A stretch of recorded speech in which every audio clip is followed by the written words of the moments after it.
Hello, everybody. Welcome back to another edition of Melting Snowflakes. Wanted to talk to you today about the argument for the justification for legal immigration into the United States.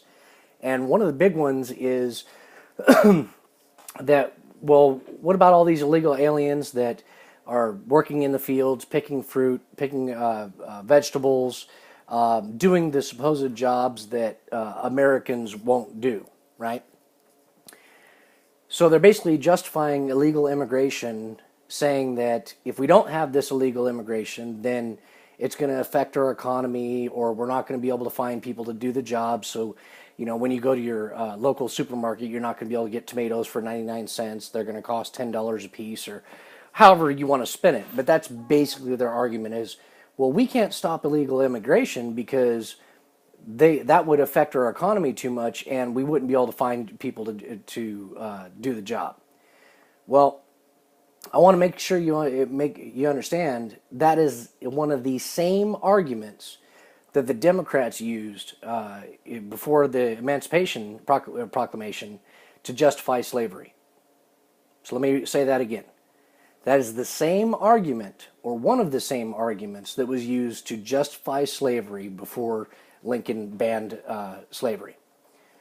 The principle being is, oh, well, we need slaves. We need the free labor to be able to pick our cotton, work the sugarcane fields, work the major industries of that time for export. Well, if you think about it, it was wrong, right? Slavery was fundamentally wrong, still is today, no matter what economic effect it may or may not impose. So it cracks me up when I hear people say this, and I'm going to go a little bit a little bit deeper in it. So slavery, from its inception in the United States, technically, constitutionally, was illegal. Per the Declaration of Independence, which was the pre-disclosure to the Constitution itself, says very clearly we all are endowed by our Creator with life, liberty, and the pursuit of happiness. Okay, so during the time of slavery, basically what was going on was it was constitutionally illegal, but due to these myriad of arguments, like I just explained, that well, we need slavery to be able to build our economy, that this illegal action was allowed to continue. Okay. Now, you fast forward to Lincoln's time when he issued the proclamation, or the Emancipation Proclamation. If you look at the documentation on it, it wasn't a new law. He didn't have to write anything into the Bill of Rights. It was an executive order authorizing the military to enforce the law of the land. Pretty stunning, isn't it? So, it was already the law. He didn't have to go through the Senate to do it. All you had to do was write an executive order to enforce the law on the benefit of the slave and to the detriment of the slaveholder. In other words, with the Emancipation Proclamation, he said, if you were a slave, you are now free by the law of the land, and if you flee from your slave master and get to the Union troops will protect you from reciprocity against the slaveholder. And even beyond that, if the slaveholder is found to be continuing to have slaves when the Union Army comes upon their farm, that slaveholder is subject to reprimand action, in some cases execution, imprisonment, and forfeit of their property. So it was the law enforcing both sides, therefore equalizing society, or trying to equalize society, being that the law has to be just for everyone, not just a few. Now, you equate that to the immigration issue that we're seeing today.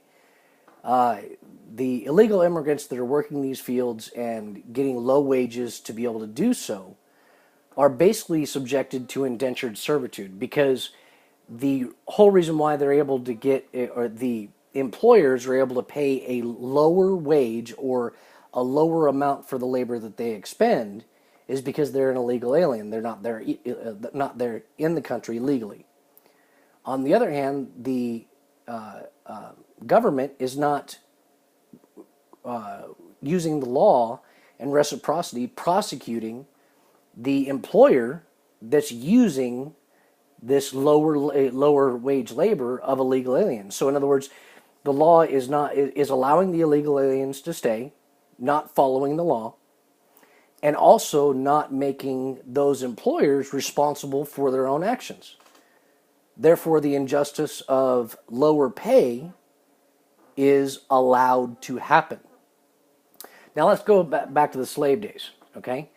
The Emancipation Proclamation happens. It didn't happen overnight, but eventually, basically, slavery was, for the most part, abolished in the United States fairly quickly. Well, what happened to those markets afterwards? We didn't stop exporting cotton. We didn't stop exporting sugar. Citizens or free people accepted a livable wage to do the job, or in those days they mechanized, in other words, made machines that were pulled by horse-drawn carriages or equipment to improve the production, and our economy was still sustained. Were people affected negatively? Yeah, the slaveholders were affected really negatively. But those that followed the law and were able to come up with a way to overcome the labor issue still exported cotton and sugar in mass. So you come to the current day with the immigration issue, the same thing is going to happen. If the law is enforced equitably, in other words, on the citizen that's violating the law and the illegal alien that's violating the law by being here illegally, it's going to be self-adjusted. Either that farmer is going to have to mechanize, he's going to have to invest in mechanization to farm his fields or provide the labor, or he's going to have to increase the payout to where he can get people to work for him. It's going to equalize. But this whole notion of, we have to allow illegal immigration because nobody else will do it is absolute hogwash. And once again, it's literally the same argument that the Democrats used and the slaveholders used to justify slavery. So this is the same type of ideology. I want all of you to really think about that. And it all boils down to the law of the land not being enforced. When the law of the land, when everybody's on the same playing field, you tend to have a much better and much more cohesive society. When the law isn't followed, that's when people's rights get trampled and tread upon. And that's what we're seeing now. So let me know what you guys think. Thanks for listening to me. Respond in the comments. Let me know if you think I'm wrong. Let me know if you think I'm right.